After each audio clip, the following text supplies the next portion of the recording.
Police constable একটি রিক্সা থেকে নেমে ভাড়া না দিয়ে চলে গেলে রিক্সাওয়ালা বলে, স্যার আমার ভাড়াটা দেন। ভাড়া দেব না, ভাগ এখান থেকে। স্যার আমার ভাড়াটা দেন, এই ভাড়ার টাকা একটু একটু করে জমিয়ে আমি আমার বোনের স্কুলের বেতন দিব। তোর এত বড় সাহস, তুই আমার কাছে টাকা চাস? বেশি কথা বললে তোকে জেলে ঢুকিয়ে দেব। পাশ দিয়ে একটা মেয়ে যাচ্ছিল, সেই মেয়েটি পুলিশ লোকটাকে বলে, কেন কেন রিক্সাওয়ালা ভাড়া চাইবে না বলেন? এটা তার পরিশ্রমের টাকা। আরে তুই কে? মেয়েটি বলল, ভদ্র হয়ে কথা বলেন, পোশাকের এত বেশি অহংকার দেখাবেন না। এই পোশাকের প্রতি আপনার একটুও সম্মান ভালোবাসেন নেই। তুই শেখাবি আমাকে ভদ্রতা? যা এখান থেকে যা, নইলে তোকেও জেলে ভরে দেব। কিন্তু আমি যাব না, আর আপনাকে এই রিক্সাওয়ালার ভাড়া দিতেই হবে, কারণ এটা তার হারামের টাকা না, কাউকে প্রতারণা করে ইনকাম করার টাকা না, এটা তার পরিশ্রমের টাকা। সামান্য এই 20 টাকার জন্য তার হক মেরে কেন খাচ্ছেন আপনি? আমি টাকা দিব না তো দিব না, যা তুই কি করবি কর। এই রিক্সাওয়ালা যা তুই, নইলে তোর খবর আছে। স্যার আমার ভাড়া লাগবে না, তবু আমাকে জেলে দিয়েন না। মেয়েটি রিক্সাওয়ালাকে বলে, ভাই এই কনস্টেবল গুন্ডামি মাস্তানি করে আপনার পরিশ্রমের টাকা দেবে না, আর আপনি তা মেনে নেবেন? আপনার টাকা না নিয়েই আপনি যাবেন? তুই একটা পুলিশের সাথে কথা বলছিস? তুই জানিস তুই কি করছিস?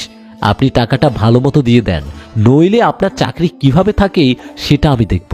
যা আমার চাকরি খেয়ে দেখা তো, যা। আচ্ছা এত অহংকার? আমি শেষবারের মতো বলছি, এই রিক্সাওয়ালার টাকাগুলো দিয়ে দেন, নইলে খুব খারাপ হবে বলে দিচ্ছি। আমি ওর কাছে টাকা কখন নিলাম যে ওকে দেব? এখন বিরক্ত করিস না রে, যা ভাগ। রিক্সাওয়ালা ভাই, আমি আপনাকে কথা দিলাম, আমি এই পুলিশের কাছ থেকে আপনার টাকা পাইয়ে দেবই। পুলিশ বলল, তোদের জন্য দিনরাত কাজ করি, তোদের কাছে কি সেই সেবা করার টাকা আমার নেই? এখান থেকে ভাগ, যা, টাকা পাবি না।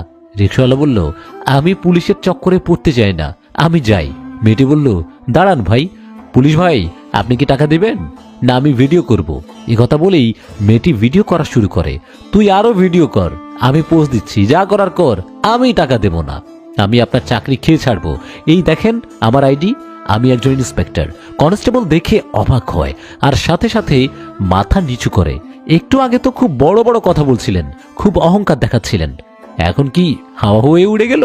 সরি ম্যাডাম, আমাকে ক্ষমা করে দিন। সরি সরি সরি কোনো সমাধান না। আমি আপনাকে একটু আগে বারবার সাবধান করেছিলাম, কিন্তু আপনি আমার কোনো কথা শোনেননি। আমি এই ভিডিও এখন ভাইরাল করে দিতাম, কিন্তু না, এটা আমি কমিশনার স্যারকে দেখাবো, যেন আপনার মতো বেঈমান মানুষ আর কখনো মানুষের হক মারতে না পারে। সরি, আমাকে ক্ষমা করে দিন। আসলে আমি অনেক ব্যক্তিগত চিন্তা ছিলাম, তাই একটু খারাপ ব্যবহার করে ফেলেছি। আপনার চিন্তা তো জনগণের দেখার বিষয় না। আপনার মতো মানুষের জন্য আমাদের পুরো পুলিশ ডিপার্টমেন্টের নাম খারাপ হয়।